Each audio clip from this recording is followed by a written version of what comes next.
Hello again. So this video is going to be a quick one on what is called a man-in-the-middle attack, which is a very common attack in these sort of cryptographic web security type scenarios that we've been talking about.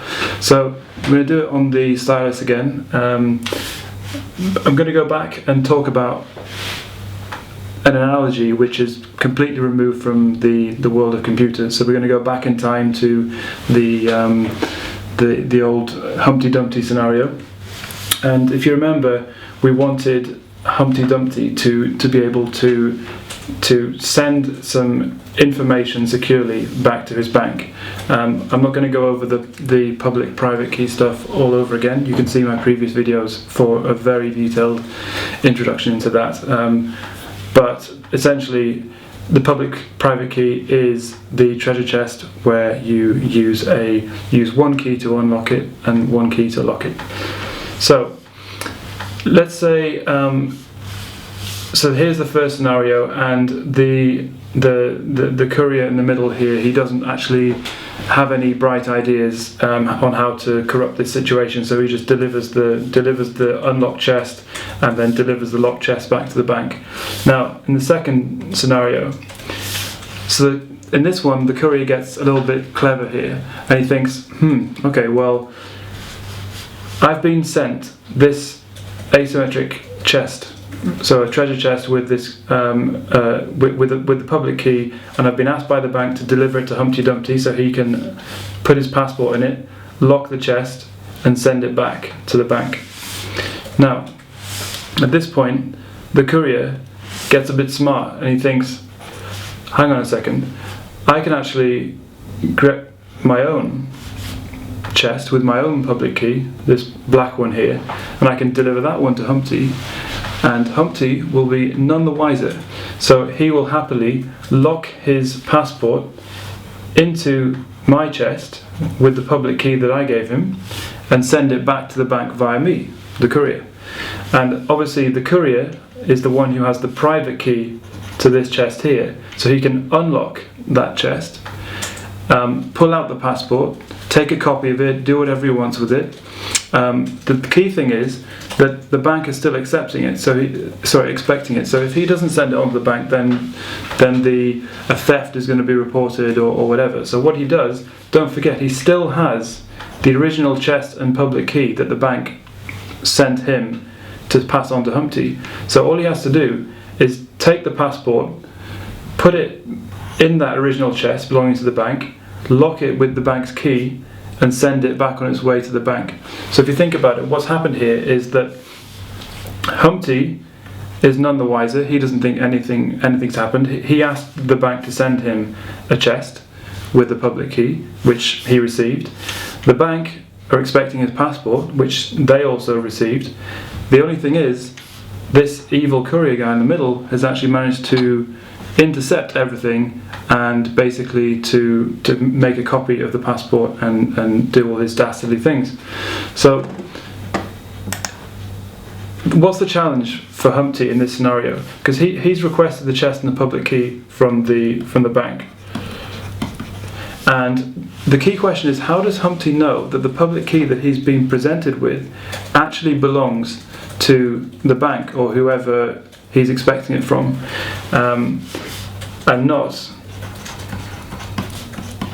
this guy down here? So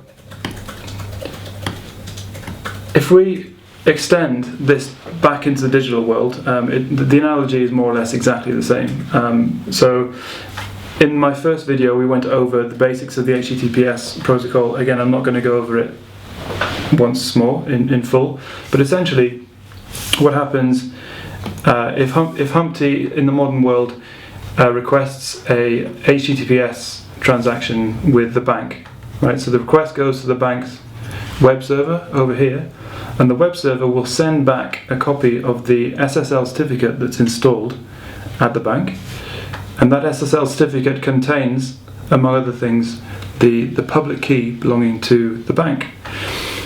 Then by the way, this is without the attack happening, so this is without any man in the middle.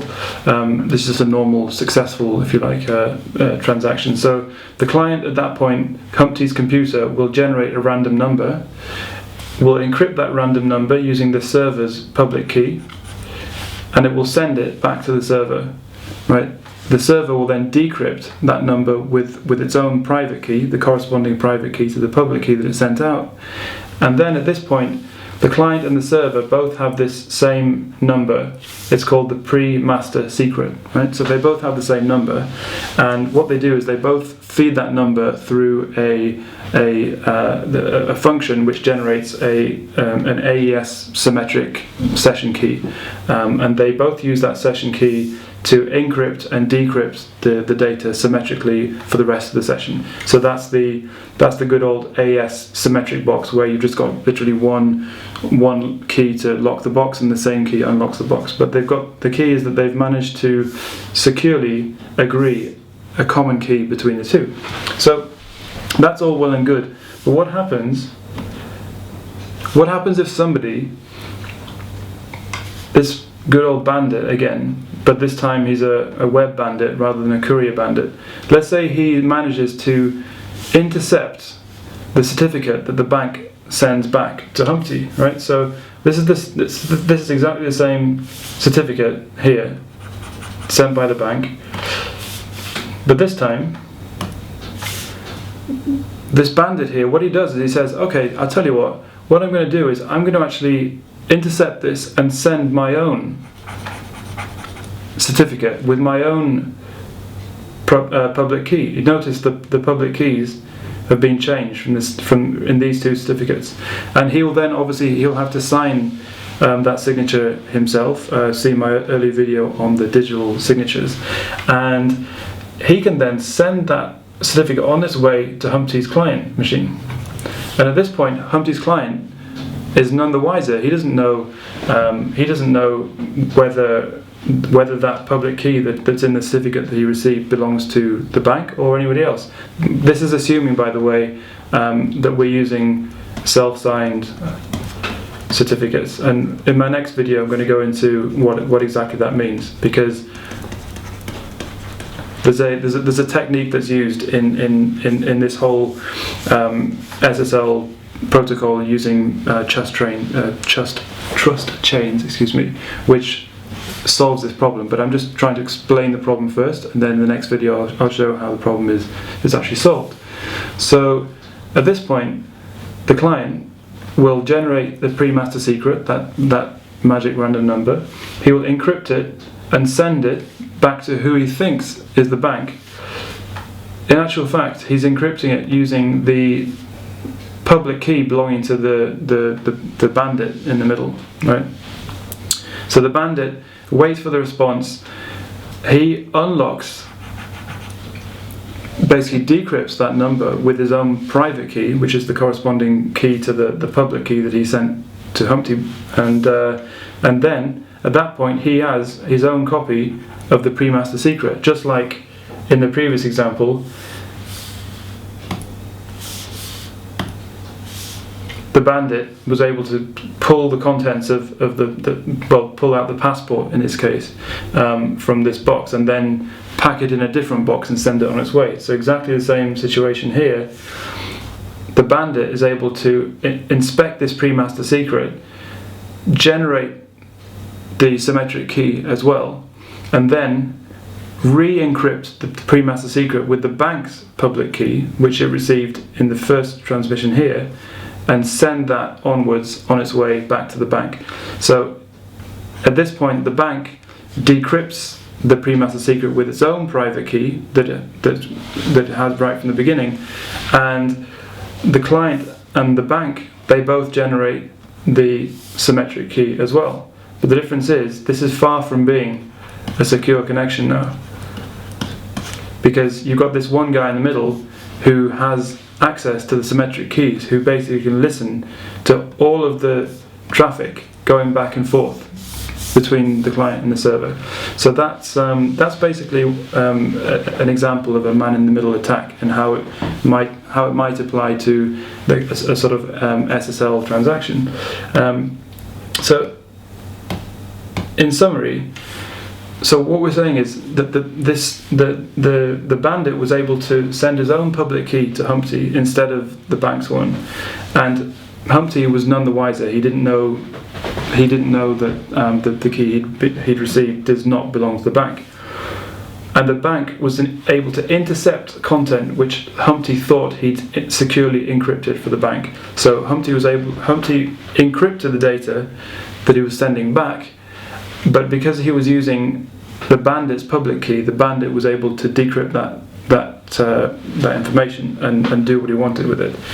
And the last point is that the bank received the secret content completely unaware that somebody in the middle had actually first decrypted that with his own private key and then re-encrypted using the bank's public key and then sent it on its way to the bank. So that's why it's called a man in the middle, because it's very difficult for the two end parties to actually realise that there's somebody in the middle who's intercepting and listening in on the traffic. So in the next video I'm going to talk about in more detail SSL certificates, and in particular the chain of trust, because there's a way to get around this so that each time Humpty over here receives a public key that is supposed to belong to the bank, there's no way that somebody in the middle can basically just replace the contents of the certificate with their own certificate and then fool somebody into using a public key that does not belong to the people who they thought it did. So hope that makes sense. Please leave any questions, comments or feedback below. I will get back to you as soon as I can. I hope you found it interesting, and I'll see you in the next video.